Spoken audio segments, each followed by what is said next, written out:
ఇక వివరాల్లోకి వెళ్తే గత వైకాపా ప్రభుత్వం మత్స్యకారులను అనేక ఇబ్బందులను గురిచేయడమే కాకుండా వారి సంక్షేమాన్ని విస్మరించిందని కాకినాడ సిటీ ఎమ్మెల్యే వనమాడి కొండబాబు పేర్కొన్నారు. కాకినాడ కార్పొరేషన్లోని 10వ డివిజన్ దుమ్ములపేటలో స్థానిక నాయకులు మోగరాజు ఆధ్వర్యంలో సంక్రాంతి సంబరాలు వైభవంగా జరిగాయి.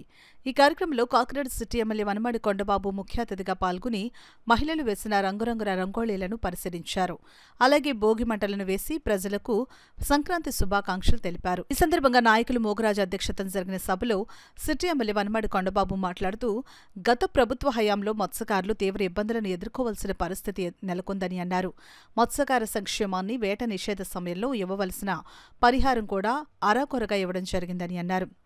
కానీ కూటమి ప్రభుత్వం మత్స్యకారులకు ఏదైతే మాట ఇచ్చిందో ఆ మాట ప్రకారం మత్స్యకార సంక్షేమం కోసం పాటుపడుతోందని, మత్స్యకారులకు కూటమి ప్రభుత్వం అన్ని విధాలుగా అండగా ఉంటుందని అన్నారు. ఈ కార్యక్రమంలో మాజీ కార్పొరేటర్ తుమ్మల సునీత, స్థానిక నాయకులు, కార్యకర్తలు పెద్ద సంఖ్యలో పాల్గొన్నారు. మేము స్వేచ్ఛగా తిరగలుగుతున్నాం, ఆనందంగా ఈరోజు బయటికి రాగలుగుతున్నాం, చెప్పుకోగలుగుతాం అని అందరూ చెప్తున్నారు. ఈరోజు ఇదే దుమ్ములపేట నేను వచ్చినప్పుడు, దుమ్ములపేట కాదు పర్లాపేట వెళ్ళినా, ఎక్కడికి వెళ్ళినా, కాకినాడ ఎక్కడికి వెళ్ళినా, అమ్మ ఓట్లేయండి ఈసారి అని అడిగితే ఏం చెప్పారు తెలుసు అందరూ? కొండబాబు గారు ఓట్లు వేస్తాం, కరెక్టే, మాకేమీ లేదు బాబు, నువ్వు వచ్చిన వెంటనే ఆ గంజా అరికట్టండి, గంజా తాగి వాళ్ళని ఆపండి, వాళ్ళ వల్ల చాలా ఇబ్బంది పడిపోతున్నామని అందరూ కంప్లైంట్ చేస్తారు. అవునా కదా?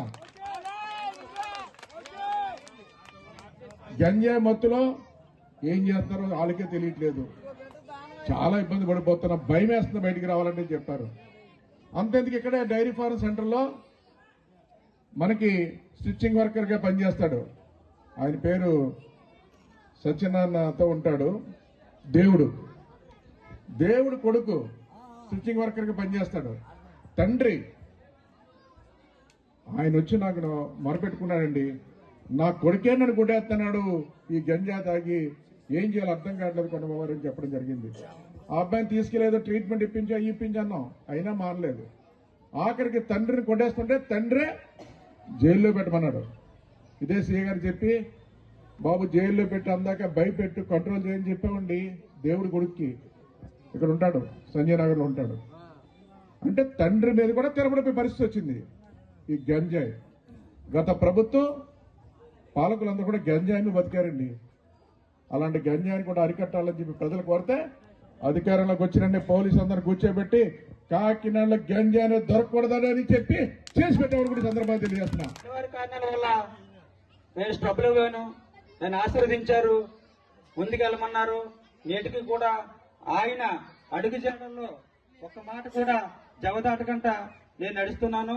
ఈ యొక్క సంక్రాంతి సంబరాలకు ఇచ్చేసిన గ్రామ ప్రజలతో పాటు అన్ని డివిజన్లోంచి నా పిలుపు మేరకు వచ్చిన నా మిత్రులు, నా కార్యకర్తలు, నా నాయకులకి ప్రత్యేకమైన ధన్యవాదములు. మత్స్యకార జాతి పెద్దకి ఒక 3 స్లోగన్స్: జై మత్స్యకార, జై మత్స్యకార, జై మత్స్యకార, మత్స్యకారు ముద్దుపెట్టి కొండబాబు గారికి, మత్స్యకారు ముద్దుపెట్టి కొండబాబు గారికి, మత్స్యకారు ముద్దుపెట్టి కొండబాబు గారికి.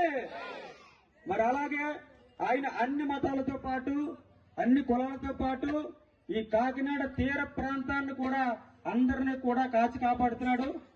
ఈ యొక్క సంక్రాంతి పురస్కరించుకొని మరి ఇలా అత్యంత పవిత్రమైన రోజు ఆ 7 కొండల వారి సాక్షిగా నేను చెప్తున్నాను, ఆయనకి ఆరోగ్యాలు ఇచ్చి ఈ కాకినాడతో పాటు మన దుమ్ములపేటని, మన పక్కనున్న పర్లాపేట గ్రామాన్ని కూడా కాచి కాపాడాలని మరొక్కసారి ఆయనకి ధన్యవాదాలు తెలుపుకుంటూ మీ అందరికీ సెలవు తీసుకుంటున్నాను.